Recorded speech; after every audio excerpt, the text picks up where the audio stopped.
বন্ধুরা, তো ফের পরবর্তী ব্লগে চলে এলাম। আমি পল্লবী। তো তোমরা হয়তো বেশি লোকজন আমাকে চেনো না, তবু গলাটা এখনো প্রচুর খারাপ। তো তাই বলছি, যেটুকু বলছি মন দিয়ে তোমরা শুনো, অ্যান্ড ভালো লাগলে পাশে থেকো, সাবস্ক্রাইব করো।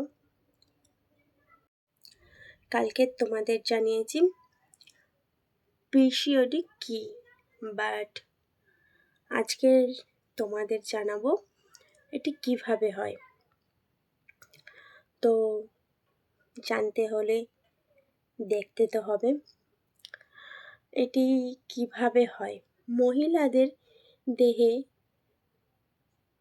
ডিম্বাশয়, ইস্ট্রোজেন এবং প্রোস্টোজেন নামক মহিলা যৌন হরমোন এবং অ্যান্ড্রোজেন নামক অল্প পুরুষ হরমোন তৈরি করে। এই হরমোনগুলি মাসিক চক্রের সময় ডিম্বাশয়ে ডিমের গঠন বাড়াতে সাহায্য করে। এই যৌন হরমোন ভারসাম্যহীনতা, পিসিওএস বা পিসিওডি দিকে পরিচালিত করে। যখন একজন মহিলা পিসিওএস বা পিসিওডি হয়, তখন ডিম্বাশয় স্বাভাবিকের চেয়ে বেশি অ্যান্ড্রোজেন উৎপন্ন করে, ফলে ডিম্বস্ফোটনে বাধা দাঁড়ায়। মাসিক চক্রের সময় ডিম্বাশয় থেকে এক বা দুটি ডিম নির্গত হয়।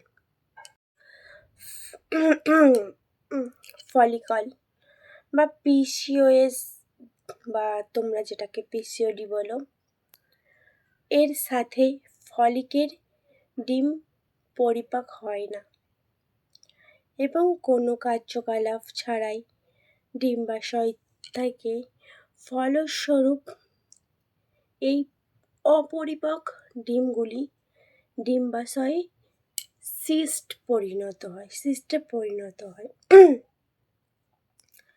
যার ফলে তীব্র পেটে ব্যথা এবং অন্যান্য সম্পর্কিত উপসর্গ দেখা দেয়। পিসিওডি একটি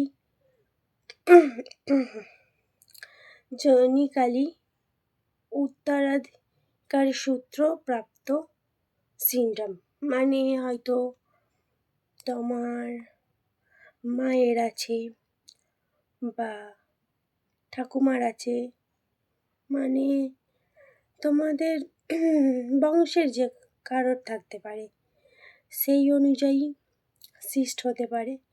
আর এক হতে পারে তোমার খাদ্যাভ্যাস ঠিক নয়, তুমি সবসময় টেনশানে থাকো, ঘুম ঠিকঠাক হয় না, এরকম কারণে হতে পারে মহিলা তাদের মা বা বোনের কাছ থেকে এটা পেতে পারে। ঠিক আছে, এই অবধি তোমাদের সাথে কথা বলার ছিল। তো আমার ভিডিও তোমরা সম্পূর্ণ ডিটেলস পর আসছে। তোমরা যদি পিসিওডি সম্পর্কে সম্পূর্ণ তথ্য জানতে চাও, তাহলে আমার সঙ্গে হোয়াটসঅ্যাপ করতে পারো, অথবা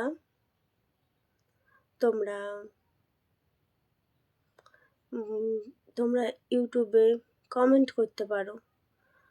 যদি আমার ভিডিও ভালো লাগে থাকে, প্লিজ সাবস্ক্রাইব করে পাশে থেকো। ধন্যবাদ।